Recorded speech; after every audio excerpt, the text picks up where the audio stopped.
chế tôi đó. Để thành ở đây.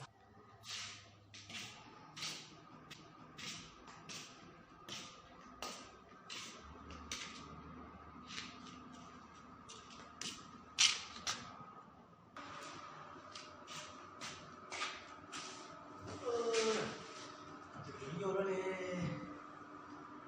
Mò luôn theo. Sắp gì? Trả lời họ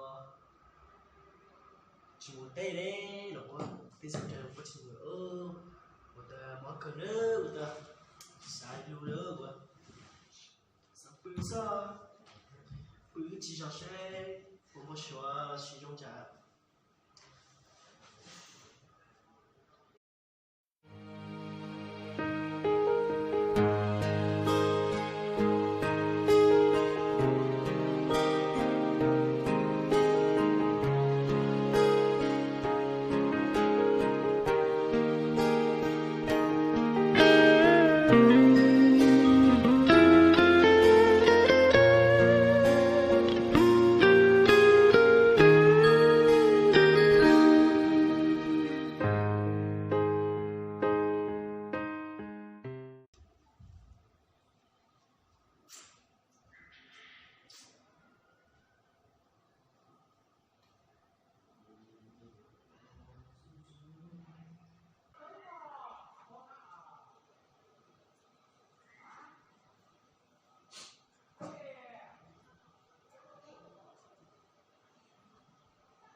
Ở đây nhất là học tiêu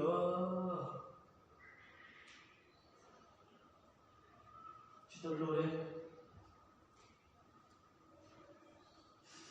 Cầm.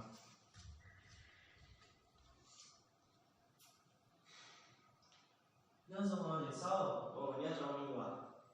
Ê, bây giờ cứ về loài của những một trò cho kịp cho. Ồ, mình nói nè, có một chế nữa.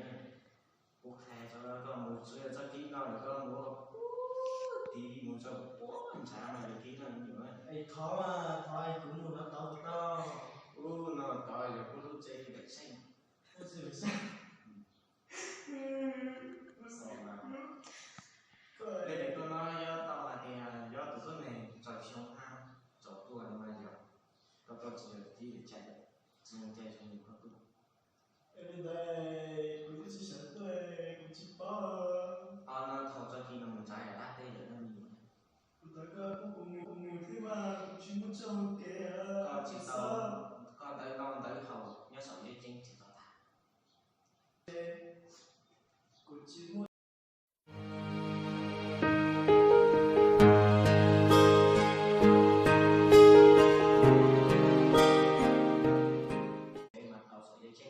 thế chị tạo đi tới cũng mua tomato khen tới là cũng mua đĩa tomato phải xài vào một sợi dây chuyền. ấy rồi nhớ cũng mua nhớ cũng tốt to cũng mà to.